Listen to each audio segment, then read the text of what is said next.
we got to talk about the returning guys and kind of what they mean for the offense, right? Are you a Gunnar Stockton guy or are you a Ryan Puglisi guy?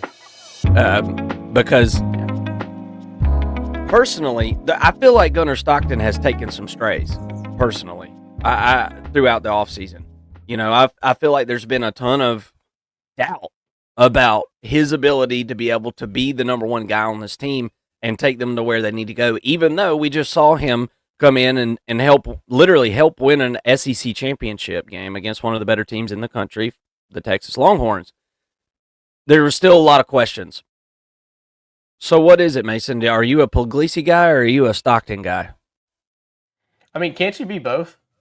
Can't we be, as Georgia fans, nonpartisan when it comes to our quarterback situations? I mean, I like both of them. Obviously, Puglisi has the higher ceiling. I think that's pretty obvious to say, as just kind of that prototypical sort of quarterback. He seems to be very mobile, huge arm. I like the idea of Puglisi in 2026, and I think that that's fine. I also look at Gunnar Stockton, and the amount of intangibles that this guy has is a perfect fit as a quarterback for a Georgia program. We saw it in Stetson Bennett in a much different way, mind you, but Stetson Bennett was probably not as talented as Gunnar Stockton in a lot of ways from an arm talent perspective. I think he's a little bit more mobile, a little bit faster, literally, than Gunnar Stockton. But as far as an intangible, as far as the team getting around the player, the quarterback, the leader of the offense, I think that there are a lot of similarities. And this Georgia team, this Georgia offense, with the pieces that they have at receiver, which we'll get into in a minute, that's all they need. It is a little bit of glue to hold them together, maybe some glue on their hands so they don't drop the football as much as well. And I think that this offense can really start to click. So I am a big Gunnar Stockton fan. If you go back and watch in the 2 game or 1.5 game sample size we saw from last year, the guy pretty much only made one mistake. There were a couple of bad decisions where he probably missed a read on a receiver in that Notre Dame game, but the only mistake that I can really think about, or large mistake that I can think of, is the interception that nearly cost Georgia the SEC championship, and that was a really bad throw. But Yeah. in that circumstance, he was kind of tossed into the fire and told to get out as best as he could, and it was a tough situation. He did absolutely everything that he could in that position. I just think going through a whole offseason as the number one, um, under a system that Mike Bobo has designed for Gunnar Stockton. Nobody knows Gunnar Stockton as a quarterback better than Mike Bobo. I mean, the family ties, as Georgia fans, you all know how close Bobo is to Gunnar Stockton. I think that goes a long way, and it also speaks to the intangibles and the leadership qualities that he has, and the leadership potential that he has.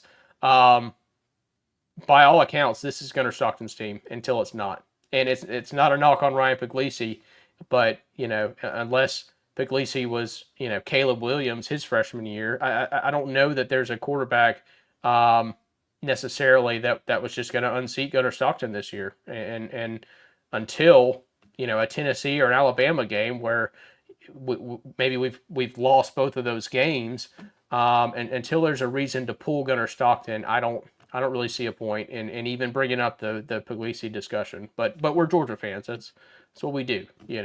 We talk about the backup quarterback probably more than they should be talked about.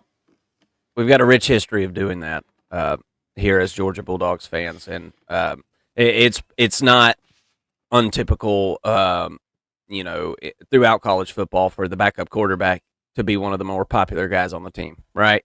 And Gunnar Stockton's definitely that. He's got all the Georgia soul built up inside of him. He's a Georgia boy through and through and through and through. And he's a legacy. I mean, he's essentially a legacy player. Really, with the way that he was brought up, I mean, he's been literally coached by Georgia coaches since he was 5 years old. So it is a situation where I think there's a lot riding on Gunnar Stockton. I haven't seen enough of him to make a decision to say this is our guy that's going to take us to the promised land, or this isn't the guy that's going to take us there. I still need to see more. The only thing I saw out of Gunnar Stockton that I didn't like when he played was there was some ball placement that wasn't great. Yeah. And whenever you have really shitty receivers like Georgia did last year, I'm sorry, excuse my French, but way too many drops. If they're running this way and you hit them behind, guess what? You're not getting any help. You weren't going to get any help, and they didn't help him out. So, look, I don't know what quarterback you would have thrown in last year to Georgia's offense, and that would have just thrived with that wide receiver group. I mean, they had the dropsies, bro. I mean, I don't, Georgia isn't known for their wide receivers anyway. I mean, y'all let me know in the comment section kind of what you think about this situation. We got to move on to the next thing here, and